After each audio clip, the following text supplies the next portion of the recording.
구독, 알림 설정까지 부탁드립니다. 오늘도 우리 사는 이야기 찾아주셔서 감사합니다. 사연자분이 보내주신 이야기 시작해 볼게요. 안녕하세요. 저는 20대 중반의 여성입니다. 저는 부유한 집안에서 태어나 풍요로운 유년 시절을 보냈습니다. 아버지는 의사셨고 어머니는 친정이 중소기업을 운영하는지라 모자람 없이 살았습니다. 바로 아래 남동생이 있긴 했지만 집에 차를 운전해주는 기사도 있었고 도우미 이모도 계셨답니다. 친구들은 늘 저희 집을 부러워했고 저희는 세상이 모두 행복해 보였고 구김살 없이 성장했습니다. 그 일이 있기 전까진 말이죠. 저는 6살, 동생은 4살 때의 일이었는데 갑자기 엄마가 돌아가셨다는 겁니다. 두 분이 아이가 안 생겨서 저희를 늦게 보셨는데 그래서인지 엄마의 사랑은 정말 귀했고 정말 가슴이 저려올 정도로 자식을 아끼셨습니다. 그랬던 엄마의 빈자리는 정말 컸습니다. 저희는 아버지가 양육하기엔 너무나 어렸기 때문에 외가댁으로 이사를 했고 가끔 저희를 보러 오시기도 했는데 어느 날인가부터는 아버지가 외국에 돈을 벌러 가셔야 하기 때문에 자주 못 오신다는 겁니다.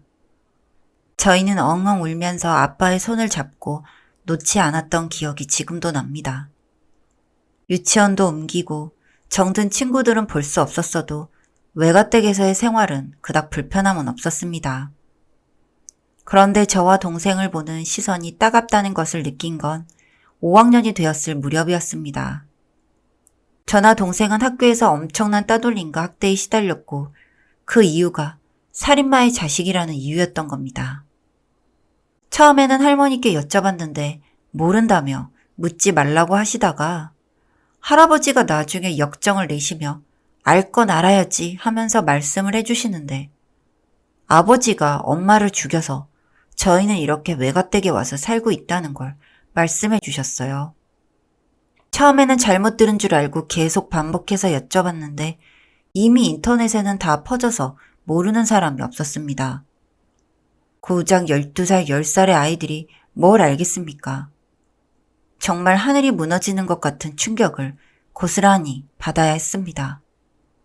그때부터 동생과 전 심리상담센터를 다니면서 소아정신과 치료를 받았습니다. 중학생이 되면서 왜 아버지가 그런 일을 저질렀는지 알아볼 기력이 생겼습니다.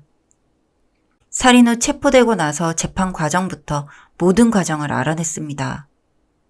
아버지는 유명 종합병원 의사였는데 환자 중 한 분과 깊은 관계를 갖게 되었고 그로 인해 엄마에게 이혼을 요구하셨다고 들었습니다. 신앙심도 깊으신 아버지가 그럴 줄은 몰랐지만 엄마도 격렬하게 절대 해줄 수 없다면서 한 번만 용서해 줄 테니 헤어지라고 하면서 다툼이 커졌고 수면제를 주사하여 엄마를 재우고 나서 응급실에 데려간다면서 가자마자 병실을 나와 병원 옥상에서 밀어버린 거였습니다. 전 눈물을 펑펑 쏟으면서 거의 주저앉았던 그날을 기억합니다. 징역 20년형을 받고 복역 중인 아버지를 찾아가 볼까 하는 말도 안 되는 생각도 들었지만 채 10년이 안 되어 모범수로 출소한 것까지 기록이 되어 있었습니다. 그 후의 얘기는 조부모님도 그 누구도 알려주지 않았습니다. 동생과 전 과거의 아픔을 딛고 점점 호전되어 가고 있었고 아버지에 대한 기억을 다 잊으려 애썼습니다. 잊으려 애쓴다고 잊어지는 것도 아니었지만 그 당시엔 그렇게 하는 게 최선이었습니다. 그 즈음 외할아버지가 심장질환으로 돌아가시고 저희에게는 외할머니만 남게 되셨습니다. 아무리 재산이 많았어도 할머니에게 저희는 부담스러운 존재였습니다. 대학까지만 보내주겠다고 하면서 이젠 몸이 여기저기 아파서 도리가 없다고 하셨죠. 그래서 가정교사 겸 저희를 돌봐주는 집사 한 명을 들였습니다. 좋은 대학을 나왔고 교사 경력도 있는 외모도 출중한 집사님은 저에게 정말 최선을 다했고 학습 지도는 물론 맛있는 간식까지도 챙겨주셨습니다. 주말에는 놀이공원도 가고 박물관도 다니면서 추억과 함께 지식도 쌓게 해주셨죠. 저희에겐 언니이자 누나고 엄마 역할까지 하시는 분이라 점점 더 정이 깊어지고 가족의 일원이라는 생각이 들게 되었습니다. 외할머니는 저희를 양육하는 일이 힘드셨는데 한결 편하게 되자 그분을 믿고 의지하셨습니다. 월급만 주셨는데 보너스도 챙겨주시고 반년이 지나자 휴가도 주셨죠. 그동안은 계속 저희 집에만 있었는데 휴가를 받으니 정말 기뻐하면서 쉬고 오겠다면서 월요일에 보자고 하면서 그렇게 갔습니다. 그 후에 어떤 무서운 일이 닥칠지도 모르는 채 그렇게 말이죠. 그 주의 주말 할머니가 칠순잔치를 앞두고 마사지를 받으러 가셨는데 그만 쓰러지고 만 것이었습니다. 이모들이 와서 병원에 입원시켜 드렸지만 뇌동맥류로 할머니는 그날 밤을 넘기지 못하고 돌아가셨습니다. 그렇게 황망한 조부모님의 떠남을 견디지 못하고 저와 동생은 슬피 울었습니다. 이모들은 저희에게 미안하지만 너희를 거둘 상황이 아니다. 자주 오며 가며 들여다볼 테니 잘 지내주길 바란다면서 장례식장을 떠났습니다. 그때 집사님만 저희 옆에 계셨고 어떻게든 문제가 없게 잘 지켜주겠노라고 약속을 했습니다. 동생과 전 울면서 집사님 품에 안겼고 그렇게 점차 시간이 흘러 저는 고3이 되었고 동생은 고1이 되었습니다. 대입을 앞두고 예민한 시기에 집사님은 최선을 다해서 저희를 가르쳐 주시고 이런저런 힘든 부분을 같이 짊어지면서 키워주셨고 저 원하는 대학에 수석으로 입학할 수 있었습니다.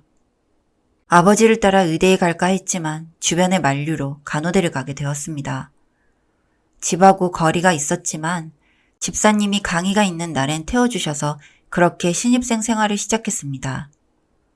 암울한 대학 시절은 그렇게 시작되었고 과 특성상 아침부터 밤까지 공부를 해야 했고 실습 기간에는 밥 먹을 시간도 없이 바쁘게 살았습니다. 그렇게 졸업을 하고 병원에 취직을 했는데 정말 아플 수도 없을 만큼 일의 강도가 세서 스트레스가 쌓여만 갔습니다. 산부인과에 파견을 나가서 일을 했는데 문득 처음으로 엄마 생각이 났습니다. 내 아버지에게 버림받고 죽임을 당했던 어머니. 어린 나이에 애도할 심리적 여유도 없이 지나간 생각할수록 슬프고 황망했던 시간이었습니다. 집에 와서도 잠만 자거나 술을 마시고 누워 있었을 정도로 힘겨운 그 시절. 병원에서 퇴근을 하고 나오는데 정문 앞에 있는 광장 벤치에 50대 중반 정도로 보이는 남자가 절 바라보고 있었습니다. 어디서 많이 본 듯한 익숙한 얼굴이었지만 자세한 내막은 알 수 없었습니다. 그저 이렇게 몇 번 본 것처럼 기억에 남아있다는 것이 신기할 따름이었습니다. 몸이 안 좋아서 하루 연차를 내고 쉬는데 병원을 다녀오니 아파트 현관에 그 사람이 서 있었습니다. 본능적으로 같은 사람임을 알 수 있었습니다. 저를 알아봤는지 이름을 부르면서 다가왔습니다. 자신이 아빠라는 겁니다. 전 너무 놀라서 그 자리에서 얼어붙었습니다. 근처 카페에서 얘기를 나누는데 어릴 적에 찍은 사진과 대조를 해보니 세월이 흐르긴 했지만 아버지가 맞았습니다. 비록 살인범이긴 했지만 나를 낳아준 아버지였는데 차마 호의적으로 대할 수는 없었습니다. 저에게 정말 미안하다고 진심으로 사과를 하면서 앞으로 자주 만날 수 있겠냐고 하는 것을 전 이런지하에 거절했습니다. 아무리 100번 양보를 해도 엄마를 죽인 건 아버지였으니까요. 원망스럽지 않다면 거짓말이었죠. 우리의 인생을 반토막 내버린 건 그들이고 희생양은 우리가 된 거죠. 그는 몇 번이고 저를 설득하기 위해 제가 근무하는 병원 혹은 아파트 앞에서 기다리고 있었는데 그때마다 전 길을 피해서 가던지 다른 곳으로 가 있든지 해서 마주침을 피했습니다. 그러던 어느 날 언니라고 부르던 집사님과 아버지가 얘기를 나누고 있던 현장을 보게 되었습니다. 서로 당황하는 것도 그렇고 오랜만에 만난 사이라는 것도 알게 되었죠. 하지만 저에게는 촉이 왔습니다. 뭔가 심상치 않은 사이란 느낌이 들었죠. 경찰서에 가서 말해봐도 피의자는 아니라서 그 정보를 말해줄 수 없다는 겁니다. 할 수 없이 사람을 사서 두 사람의 사이를 파보았습니다. 전 그 사실을 알고 나서 살인 충동을 느꼈습니다. 아버지와 내연각이었던 그 여자가 집사님이었고 그 사실을 숨기고 저희에게 몰래 와서 보살펴줬던 겁니다. 양심의 가책이라고 하기에는 너무나 교묘한 짓이었습니다. 전 집에 들어가서 모든 사실을 말했습니다. 동생이 없는 시간에 모든 사실을 이야기했죠. 확인을 받아야 했으니까요. 순순히 사실이라면서 용서를 빌었습니다. 전 용서할 수 없다고 못 박아 얘기했습니다. 그저 둘 다 내 눈앞에서 사라지라면서 죽기 전엔 안 보겠다면서 악을 쓰고 피토하는 심정으로 울부짖었습니다. 접근 금지 가처분 신청을 냈고 법원에서 받아들여졌습니다. 그 후 집사님은 짐을 챙겨서 여길 떠났고 지방에 있는 티켓다방에서 일한다고 들었습니다. 조금만 인연이 피해갔다면 좋은 관계로 지낼 수도 있었을 텐데 너무나 악연이었습니다. 아버지는 요양원에 이름만 올려놓은 의사로 살았습니다. 내과 의사라서 그나마 밥은 먹고 살았지만 살인범이었다는 전과기록은 평생을 따라다녔습니다. 결국 눈이 많이 오던 어느 날 직접 목을 메고 세상을 져버렸습니다. 저희는 모든 혈연관계가 거의 사라져서 동생과 의지하며 살아가고 있습니다. 그래도 좋은 상대가 나타나면 결혼을 시켜줄 요량으로 돈을 모으고 있습니다. 동생은 로스쿨을 졸업해서 변호사로 일하고 있습니다. 앞으로는 부디 평탄한 인생을 살길 바랍니다. 사연은 여기까지였고요. 우리 사는 이야기 시청해주셔서 감사합니다.